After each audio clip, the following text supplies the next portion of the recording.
একটু শুনতেই হবে মন দিয়ে। এ কথা বড় নীরবতার কথা, ব্রজের কথা বড় স্নিগ্ধ কথা। চলুন বৃন্দাবনে, সেই ব্রজবিপিনে, ব্রজ বৃন্দাবনে, সেই অপ্রাকৃত চিন্ময় ধামে সন্তকা মনসুকা মধুমঙ্গল শ্রীদামকে নিয়ে গোবিন্দ সখাদের নিয়ে বসেছেন। খুব ধ্যান দিন, আমি বেশি সময় নেব না। গোবিন্দ বসার সাথে সাথে দেখছে শ্রীদামা উঠে যাচ্ছে। শ্রীদামা কোথায় যাচ্ছিস? বলল শ্বশুর বাড়ি বউকে আনতে যাচ্ছিস কানাই। বললেন শ্বশুর বাড়ি সেটা কোন গ্রাম? গোবিন্দ জানে না শ্বশুর বাড়ি, বালক তো। সেই বাৎসল্য খেলায় বলছে শ্বশুর বাড়ি মানে কোন গ্রাম? আমাদের যেমন গোকুল একটা গ্রাম, বর্ষণা গ্রাম। বলে এই রে পাগল, শ্বশুর বাড়ি গ্রাম হয় নাকি? শ্বশুর বাড়ি মানে তাহলে আমাকে নিয়ে চল। বলে না না, তোকে নিয়ে যাওয়া যাবে না। বলে আমি শ্বশুর বাড়ি যাব? গোবিন্দ সমস্ত ঐশ্বর্য ভুলে, ভগবানত্ব ভুলে, শক্য রসে, বাৎসল্য বাল ও লীলায় তিনি জানেন না শ্বশুর বাড়ি কাকে বলে। শ্রীদামা বলছে শোন, বাপার বাড়ি যেমন আছে বাবার বাড়ি, আবার মা যেখানে জন্মেছিল মামার বাড়ি, মায়ের বাড়ি, আর বিয়ে করলে যেখানে বিয়ে করি সেটা হলো শ্বশুর বাড়ি। গোবিন্দ তখন বললেন তাহলে আমি বিয়ে করব, কারণ শ্বশুর বাড়ি আমি যাবই। গোবিন্দ বলছেন শ্বশুর বাড়ি আমি যাবই। শ্রীদামা তাড়া লাগিয়ে দিয়েছে, আরে শ্বশুর বাড়ি তুই এটুকু বালক, নান্য বালক, আরে বড় হ, বিয়ে করবি, আর মার কাছে শোন তোর শ্বশুর বাড়ি যাবি কিনা, যা মার কাছে যা। শ্রীদামা চলে গেল। বলে শোন, বউ কি জিনিস এটা কিন্তু এনে আমাকে দেখাবি, আমি বউ কখনো দেখিনি। গোবিন্দ বলছেন বউ কি জিনিস এটা কিন্তু আমাকে দেখাবি, খবরদার, আমাকে না দেখালে কিন্তু তোর বিপদ আছে। শ্রীদামা বলল সে দেখাবো, তোকে ছাড়া কাকে দেখাবো কানাই? তোকেই তো সব দেই, তোকেই তো দেখাই, মনের কথা তো তোকেই বলি। মা পূজা করছে যশোদা, কোলে বসে বলছেন মা শ্বশুর বাড়ি যাব। যশোদা ফুল দেবে নারায়ণের চরণে, না ওর কথা শুনবে? আরে তোর এখন আমি ঘুম থেকে ওঠাই, হাতে করে খাওয়াই, স্নান করাই, পোশাক পরাই, তুই নান্ননল বাল গোপাল। আরে বড় হ তারপরে বিয়ে করতে হয়। বলে বড় হওয়া কাকে বলে? বলেন যখন নিজের কাজ নিজে করতে পারবি, আমাকে আর কিছু করা লাগবে না, সেই দিন বড় হবি তুই। বললেন মা কাল থেকে তোমাকে আমার জন্য কিছুই করতে হবে না, সব আমিই করব, আমাকে বিয়ে দাও, আমি শ্বশুর বাড়ি যাব। ভগবানের কি অপ্রাকৃত ব্রজের আনন্দ। যশোদা বললে আরে হবে, আমি তোর বাবাকে বলছি। বলে না, আজই বিয়ে দিতে হবে। যশোদা কি করে চুম্বন দিয়ে বললেন বাবা আসুক। আরে মেয়ে তো দেখতে হয়। আচ্ছা গোপাল তোর পছন্দ কেমন? যেই বলেছে পছন্দ কেমন, চোখ বন্ধ করে রাধারানীকে ধ্যান করছেন। বলে মা আকর্ণ বিস্তৃত যেন কমলাক্ষ নয়ন হয়, চরণের বর্ণনা দিচ্ছেন চোখ বন্ধ করে। বললেন তোর বাবা আসুক, মহারাজ আসুক, আমি তাকে বলবো। তবে মা আমি যাই, শ্রীদামা যদি বউ আনে তো শুধু আমাকে দেখাবে। খুব মার্মিক লীলা, এই লীলাটি বড় মাধুর্যময় লীলা। শ্রীদামা আসছে দেখে গোবিন্দ আর পরম ব্যাকুলতায় বইয়ের মুখ দেখবে বলে যাচ্ছে, কিন্তু এখান থেকেই শুরু হলো সেই মার্মিক তত্ত্ব, সেই অভাবনীয় কথা। শ্রীদামার স্ত্রীর নাম ছিল মাধবী। শ্রীদামার স্ত্রীর নাম মাধবী। 84 ক্রোশ ব্রজেই তার জন্ম। যখন বিবাহ হয় ব্রজবাসী মায়েদের ঘোমটা দেওয়া থাকে এবং সবসময় তারা মুখটা আবৃত করে রাখে, যারা আদি ব্রজবাসী। শাশুড়ি বলে দিয়েছেন শোন, আমার জামাই শ্রীদামার বন্ধু কানাই একজন আছে বৃন্দাবনে, খবরদার, শ্বশুরকে শাশুড়িকে সবাইকে সেবা করবি, সবাইকে উপযুক্ত সম্মান দিবি, কিন্তু কোনোদিন মনের ভুলেও ওই কানাইয়ের মুখ দেখবি না। বলে মা তার মানে কানাইয়ের মুখ কে? সে কানাই, দেখলে কি হবে? বলে যদি দেখিস তোর আর সংসার করা হবে না, তোরা স্বামীর ঘর করা, ও যা যে ওর দিকে একবার তাকায় তার আর সংসার, তার আর স্ত্রী ধর্ম পতি ধর্ম থাকে না। আমি নির্দেশ দিচ্ছি কখনো যেন কানাইয়ের দিকে চাইবি না। আমার কি মনে হয় জানো মা, জগতে যাকে দেখবার আমাদের বেশি নিষেধ আছে তাকে না দেখবার, আর জগতে যাদের না দেখবার আমরা সারা জীবন তাদেরই দেখি বেশি। যাকে দেখবার তাকে আমরা দেখতে চাই না। কত মন্দির পড়ে রয়েছে, পাশ দিয়ে যায়, একবার বিগ্রহকে মনের নয়নে মাধুরী মিশিয়ে তাকে দেখি না। একবার তার দিকে দৃষ্টি দিন, একবার দিলে আর কুদৃষ্টি থাকবে না, সুদর্শন হয়ে যাবে, আপনার দর্শনটা সু হয়ে যাবে। কিন্তু যাকে দেখবার জগতে তাকে আমরা দেখি না। কত গন্ধ জিনিস দেখি, কত অশ্লীল জিনিস দেখি, অথচ ভগবানকে দেখি না, নয়নকে সার্থক করি না। এই জন্য এই বাধা আমাদেরও, এই বাধা আমাদেরও। কবিগুরু বললেন, সকাল থেকে সারাদিন যাদের দিকে তাকালে, যাদের আপন বলে ডাকলে, যাদের মমতা ভরা, যাদের আহ্বান করলে, তারা তোমার কেউ না, তারা প্রকৃত আপনজন না।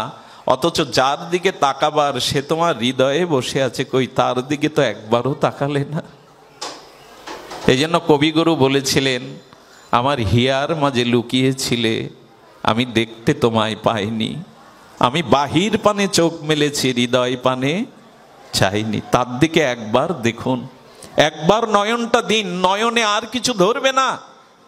যারা ভগবানের চিন্ময় সচ্চিদানন্দ প্রেমময় বিগ্রহ একবার দেখেছে, অন্য রূপ তাদের নয়নে ধরার কথা নয়। আমরা আসলে দেখি না, প্রাণের মাধুরী মিশিয়ে তাকে দেখি না। ঘোমটাটা আরো বড় করে বলছেন, শ্রীদামা বলছেন, আমার বন্ধু কানাই আসছে, কৃষ্ণ আসছে, আরে ওকে ওকে দেখলেই জীবন ধন্য হয়। চুপটি করে আরো বেশি ঘুমটা টেনে দিয়েছে, মায়ের আদেশ। কানাই বলছে, শ্রীদামা তুই শ্বশুর বাড়ি নিয়ে আসনি বুঝেছিস, কিন্তু বউ দেখা। আরে কি হলো তোমার? আরে কানাইকে মুখটা দেখাও। বলেন, আমি ওনার মুখ দেখব না। যেই বলেছে মুখ দেখব না, কৃষ্ণের চোখে জল ভরে গেছে। কারণ এই নয়ন ভোলানো মনোহর মূর্তি নিয়ে কেন এসেছেন জানেন? বিগ্রহ রূপে আমাদের ঘরে ঘরে মন্দিরে কেন জানেন? তুমি একবার আমার দিকে যদি তাকাও, তাহলে তোমাকে আমি আমার করে নেব, আমার নয়নের মধ্যে দিয়ে তোমার করে নেব। কৃষ্ণের চোখে জল এসে গেছে, আমাকে দেখবে না? তবে শোনো মাধবী, তুমি আজ আমাকে দেখলে না, তবে শুনে রাখো, আজ আমি প্রতিজ্ঞা করছি, একদিন আমাকে দেখবার জন্য তোমাকে হাহাকার করতে হবে, কাঁদতে হবে, ছটপট করতে হবে, তুমি আমাকে দেখতে পাবে না। বলেই কৃষ্ণ চলে গেল। শ্রীদামার বড় ব্যথা লাগলো, এমন কেন করেছো? বললো, মা নিষেধ করে দিয়েছে কানাইয়ের মুখ না দেখতে। পরের দিন সকাল হলো, প্রথম শ্বশুর বাড়ির প্রথম প্রভাত, উঠে দেখছে সমস্ত বৃন্দাবনবাসীর মুখে একটাই কথা, কৃষ্ণ কি করলো, কৃষ্ণ কার ননি চুরি করলো, কৃষ্ণ কি পীতবরণ পরেছে। আমি নিশ্চিত করে বলতে পারি, কৃষ্ণ আপনাকে আত্মসাৎ করবেই, রাধারানী আপনার ভেতরে প্রবেশ করবেই। কি করে জানেন? আমাদের পঞ্চ জ্ঞানেন্দ্রিয়, চক্ষু, কর্ণ, নাসিকা, জিহ্বা, ত্বক, যারা ব্রজে যায়, এই পাঁচটাই তো সাথে যায়। ব্রজে দেখবেন, আপনি কৃষ্ণকে দেখতে না চাইলেও চোখটা যেদিকে পড়বে, কোথাও না কোথাও বিগ্রহ, কোথাও না কোথাও আপনি গোবিন্দের ছবি, গোবিন্দের নাম দেখতে পাবেন। ছবি দেখাই মানে তো নয়ন দিয়ে তাকে ভেতরে ঢুকলো সে। বলো, ওরে আমার বিগ্রহ দেখলেই আমি চোখের মধ্যে দিয়ে তোর ভিতরে ঢুকলি। কেউ যদি বলে আমি দেখবো না, গোবিন্দ বললেন, না দেখলে কি হবে, আমার নামটা তোমার কানে যাবে। বৃন্দাবনে প্রবেশ করলেই জয় রাধে জয় রাধে জয় কৃষ্ণ, কান দিয়ে আমি তোমার ভিতরে প্রবেশ করে তোমাকে আত্মসাৎ করব। বলে, কেউ যদি কান বন্ধ করে থাকে, আহা, গোবিন্দ বললেন, রাধা রমন বাকে বিহারী, রাধা মুরারি মোহন। গোবিন্দের এই চরণটা বাতাস স্পর্শ করে বাতাসে ঘুরে বেড়াচ্ছে। তুমি কানে না শোনো, চোখে না দেখো, নাসিকার মধ্যে দিয়ে আমার চরণ গন্ধ তোমার ভেতরে যাবেই যাবে। আমি তোমাকে আত্মসাৎ করার জন্য তোমার পঞ্চেন্দ্রিয়ে প্রবেশ করব। বলে, যদি নাসিকায় নিঃশ্বাস না নেই, বলে বৃন্দাবনে গিয়ে তো একটু প্রসাদ পাবে।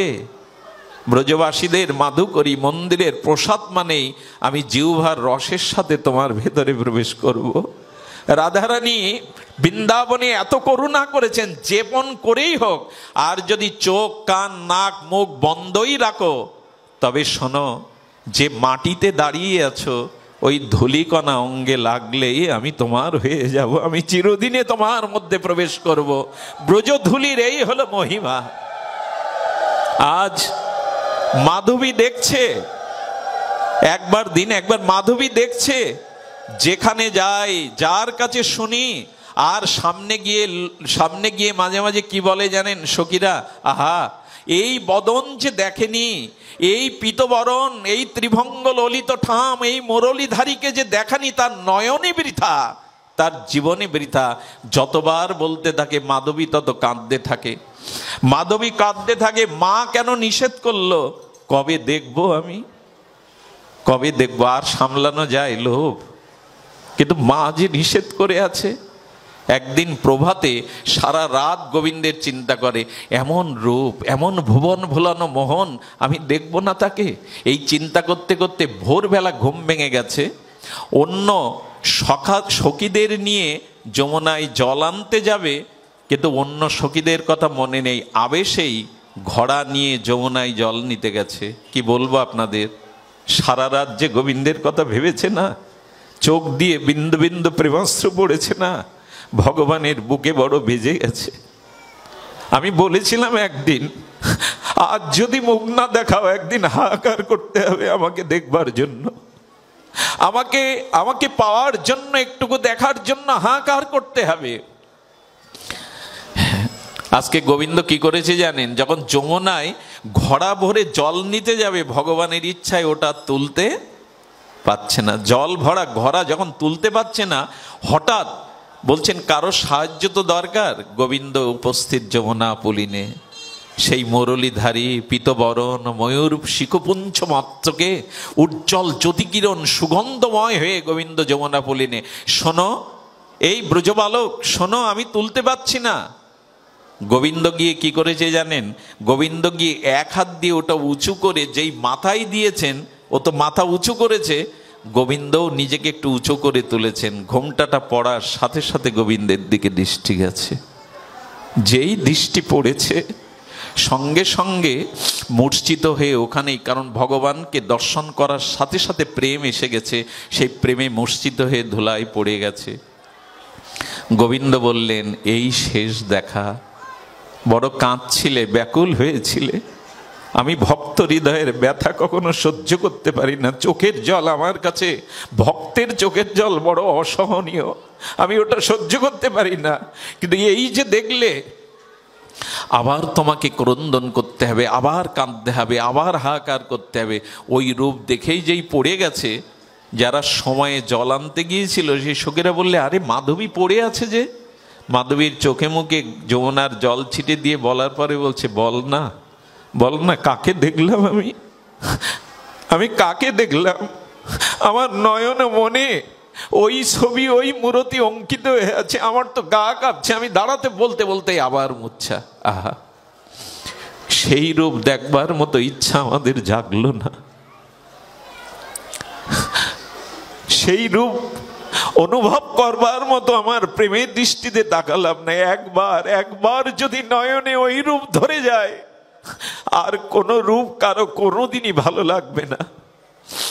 এই জন্য কবিগুরু বলেছিলেন, নয়ন সমকে তুমি নাই, নয়নের মাঝখানে নিয়োজ যেঠাই। তাকে নয়নের সম্মুখে না রেখে নয়নের মাঝখানে রেখে দিন, তাহলে দেখবেন নয়ন আর অন্যদিকে যাবে না, দৃষ্টি অন্যদিকে ফিরবে না। মাধবী ঘরে এসে খাওয়া দাওয়া ছেড়ে দিল। আর একবার দেখাও, আর একবার দেখাও না।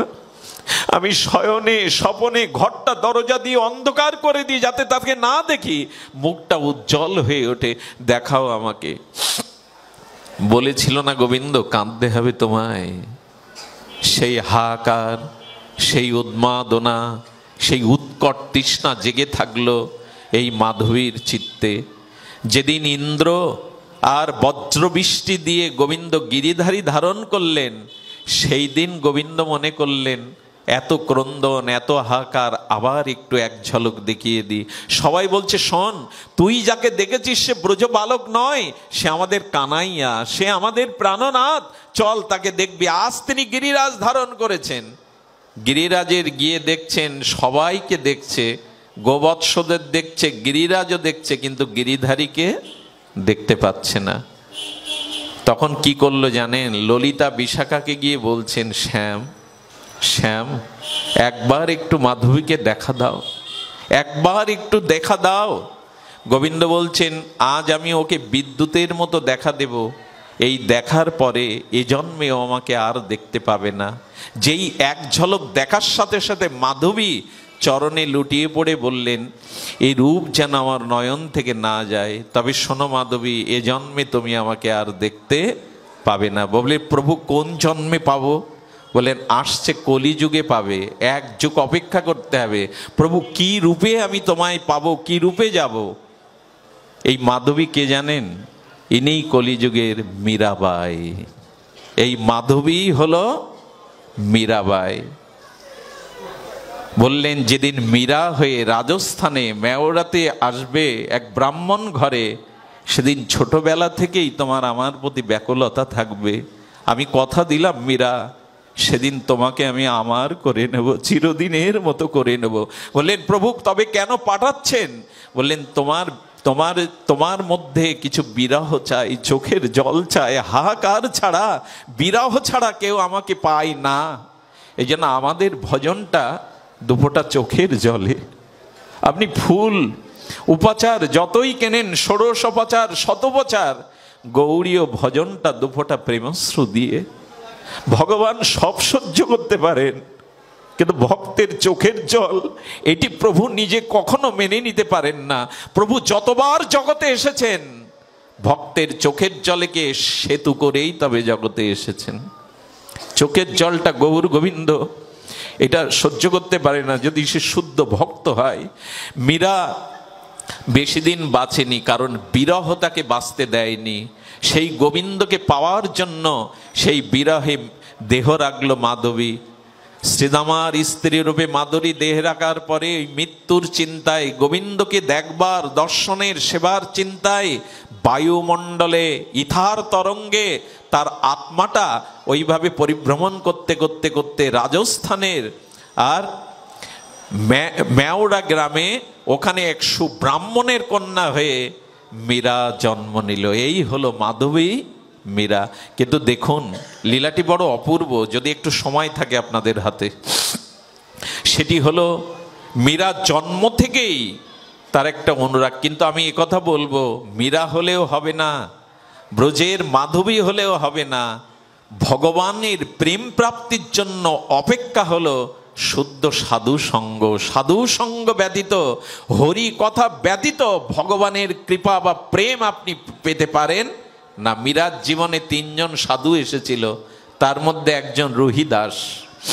এই রোহিদাসকে দর্শন করে, গিরিধারী লালকে দর্শন করে সেদিন মীরা অভিভূত হয়ে বলেছিল, এই তো গিরিধারী, একে আমি চাই। মন্দিরে বিগ্রহরূপে গিরিধারীকে রেখেছেন। মীরার পিতা বাবা দুগ্ধ সেবা দিতেন রাত্রে। খুব মন দিয়ে শুনুন।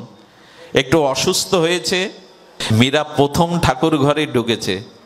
গিরিধারী, তোমাকে যে দুধ পেতে হবে, বাবা প্রতিদিন আসে, এত মন্ত্র জানে, আমি তো মন্ত্র জানি না। গিরিধারী, পাও না। এই যখন বারবার বলছে পাও না, বলে দেখো বাবার কাছে আমাকে ছোট করো না। যখন মাথাটা বারবার গোবিন্দ চরণে, গিরিধারীর চরণে রক্তাক্ত করেছে, গিরিধারী হাত বাড়িয়ে বলছে, দাও মীরা, দাও। এই দিন দুধ খাওয়ার পরে তার বাবা বিশ্বাস করতে পারেনি, মনে করলো ছোট মীরা হয়তো নিজেই দুগ্ধটা খেয়ে এসেছে। যখন তার বন্ধুদের বলছে যে ও তোমার মেয়েই খেয়ে এসেছে, মীরা মনে মনে জানে তার গিরিধারী তার। মীরার যখন 13 বছর বয়স, শুনুন, তার বান্ধবীর বিয়ে। রাজস্থানে বিয়ে মানে খুব জৌলুস বিয়ে হয়, হাতির পিঠে ঘোড়ার পিঠে উঠে ওঠে। কিন্তু আমার জানি কেন মনে হলো, ওই বিয়েতে, রাজস্থানের ওই আলো ঝলমেলে বিয়েতে ঘোড়ার পিঠে করে আসছে সেজে গুজে বর। বান্ধবীর বিয়ে, বরকে দেখে মীরা রাত্রেই ছুটতে ছুটতে মার কাছে এসে বলছেন, মা আমার বরকে, আমার বর আসবে না মা? আচ্ছা, এই প্রশ্নের উত্তর কি দেবে মীরার মা যখন বারবার বলছেন আমার বর আসবে না, আমার বিয়ে হবে না? মীরার মা স্নান করিয়ে ঠাকুর ঘরে নিয়ে গিরিধারীকে দেখিয়ে বলছেন, এই তোর বর, এই তোর বর মীরা। মা, আমার বর এত সুন্দর, গিরিধারী আমার বর? বলে হ্যাঁ রে। মীরা দরজা বন্ধ করে দিল। রাত্রে চরণ জড়িয়ে ধরে বলছেন, তুমি এসো, সেজে গুজে এসো, আমি যে তোমার, এসো না, বর রূপে এসো তুমি। ভক্তের আকুল আহ্বান গোবিন্দ উপেক্ষা করতে পারে না। মীরা যখন একটু তন্দ্রা মতো এসেছে, স্বপ্নেতে হাতির পিঠে উঠে মুরলীধারী শ্যামসুন্দর মদনমোহন সেজে এসে ওই রাত্রেই মিলার গলে মালা বদল করে নিলেন। পূর্বজন্মের একটু স্বীকৃতি ছাড়া ভগবানের ভজন হয় না। এই যারা আজ এসেছেন না, আপনাদের এক জন্মে আসার স্বীকৃতি নেই, অনেক জন্মের আছে বলেই এখানে এসেছেন। কিছু স্বীকৃতি লাগে পূর্বজন্মের। সকালে মীরা কি করে জানেন? সিঁদুর অঙ্কিত করেছে, হাতে শাঁখা পরেছে। মা এসে হতভম্বিত, মীরা এটা কি করেছিস তুই? শাঁখা সিঁদুর তোর হাতে কেন? বলে, মা তুমিই তো বললে। জানো মা, রাত্রে সেজে এসেছিল কত দেবতারা, কত হাতি ঘোড়া নিয়ে এসেছিল। এই দেখো মা, আমার শীতেতে সিঁদুর, আমার হাতে আমার মালা বদল হয়ে গেছে। মালা বদলটা করেই নিয়েছেন। এই যে মীরা চিরদিনের মতো গিরিধারীকে বরণ করে নিল। দেখুন, এই আমাদের পৃথিবীতে যে মেয়েরা পতি সেবা করে তারা সতী নামে আখ্যায়িত হয়। পতি সেবাই নারীদের একমাত্র ধর্ম। কিন্তু একটা নিবেদন করব, যারা পতি সেবা করে তারা এই জগতে সতী উপাধি পায়, অনেক সুকল্যাণী তারা হয়। কিন্তু যদি পরমপতি কৃষ্ণের সেবা না করে তবে পরকালে তারা খুব বঞ্চিত হয়। পরকালে তাদের সতী উপাধি পাবে না তারা। পরকালে মানে ভগবানের রাজ্যে তারা সতী উপাধি পাবে না। এই জন্য গোপীরা পরমপতি কৃষ্ণকেই পতিরূপে গ্রহণ করেছিল। আমি নিবেদন করব মা, শুধু স্বামী সেবা সাথে সাথে পরমপতির সেবাও চাই। মীরার জীবনে আর রাজ সুখ, আজ রাজ রানীর সুখ হয়নি। তিনি একতারা নিয়ে বেরিয়ে গেছিলেন বৃন্দাবনে, আর বৃন্দাবনের কুঞ্জ কাননে মীরা 3 দিন আর একতারা নিয়ে সেই মীরা যখন অলিতে গলিতে যোগনী হয়ে গোবিন্দের গুণকীর্তন করছেন, 3 দিন মীরা খায়নি। কি হলো জানেন? গোবিন্দ বালক বেশে একটা ঢোল কাঁধে নিয়ে ব্রজবাসীদের দুয়ারে ঢেড়ি পিটাছে আর বলছে, ওগো মীরাবাই এসেছে বংশী বটে, মীরাকে যে একটু প্রসাদ দেবে সে রাধার কৃপা পাবে, সে গোবিন্দের কৃপা পাবে। ঢেড়িয়ে পিটিয়ে পিটিয়ে গোবিন্দ ব্রজবাসীদের দুয়ারে বলে আসলো। মীরাকে যখন সবাই প্রসাদ দেওয়ার জন্য এলো, বলছে, আচ্ছা আমি যে এখানে এসেছি তোমাদের কে বললো? একটা ছোট বালক না, ঢাক পিটাতে পিটাতে বলে এসেছে। বুঝলেন, এটা শ্যামসুন্দর ছাড়া আর কারো কাজ নয়। এই মীরা একদিন রাত্রে আছে, চম্পকলতা বলে একটা সখী আছে, আপনারা জানেন যারা মঞ্জুরি ভাবসাধনা শানেন। এই চম্পকলতা একদিন মীরার হাত ধরে টেনে নিয়ে গেল। মা ওই পাশে যাও, সামনে এসো না, ওইদিকে যাও। কি বলছেন? মীরাকে টেনে নিয়ে গেল। কে নিয়ে গেল? এখানেই বিশ্রাম কথা। এটা কে নিয়ে গেল? চম্পকলতা। চম্পকলতা যখন নিয়ে যাচ্ছে, ওর স্পর্শ পেয়ে মীরা বলছে, কে তুমি? আমার ভিতরে পূর্বের সব হারিয়ে যাচ্ছে কেন? কে তুমি? বলো চলো না, যেখানে রাধা মাধব নিকুঞ্জ মন্দিরে আছে না, সেই প্রেমময় নিকুঞ্জ মন্দিরে গিয়ে দেখলো অষ্টসখী পরিবৃত যুগল বসে আছে কুঞ্জ মন্দিরে। মীরা দেখেই, যুগল শ্যামসুন্দরকে দেখেই ওখানে চরণে পড়ে গেছে। মীরাকে বলছে, শ্যাম চিনতে পারছো? আমি তোমার গিরিধারী লাল। এরা কারা? আর আমাকে না দেখো কে আছে? রাধারানীকে দেখেই প্রেমে মূর্ছিত। ললিতা বিশাখা বললে, তুমি সেই ব্রজের মাধবী, এসেছো মীরা হয়ে। বলে, প্রভু আর দূরে রেখো না, আর তোমার কুঞ্জের বাইরে রেখো না, আর যুগল সেবা থেকে আমাকে বঞ্চিত করো না, আমি আর পাচ্ছি না। গোবিন্দ বললেন, আরো কিছুদিন কাঁদতে হবে, আরো কিছুদিন বিরহটা জাগাতে হবে। কথা দিচ্ছি আমি তোমাকে আমার করেই নেব। আমার কি মনে হয় জানো মা, ভগবান পেয়েও পাওয়া হয় না যদি বিরহ না থাকে। তাকে পাওয়ার জন্য যদি ব্যাকুলতা না থাকে, পেয়েও পাওয়া হয় না। মীরাকে সেই বিরহের জন্য বিরহিনী মীরাকে রেখে দিলেন গোবিন্দ। এই করতে করতে গিরিধারীর জন্য মীরার যেমন শুধু অশ্রুপ্লাবিত হয়, এই করতে করতে একদিন তাকে কৃপার জন্য স্বপ্নেতে আদেশ দিয়ে বললেন, তুমি চলে যাও দ্বারকায়।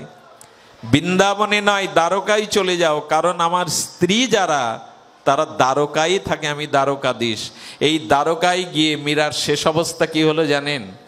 এই দ্বারকাধীশ গোবিন্দের মন্দিরে গিয়ে মীরা চোখের জলে নিবেদন করেছিল, আর বাইরে থাকতে চায় না, আমাকে যুগল সেবায় নিকুঞ্জ মন্দিরে অধিকার দাও তোমার সেবিকা রূপে।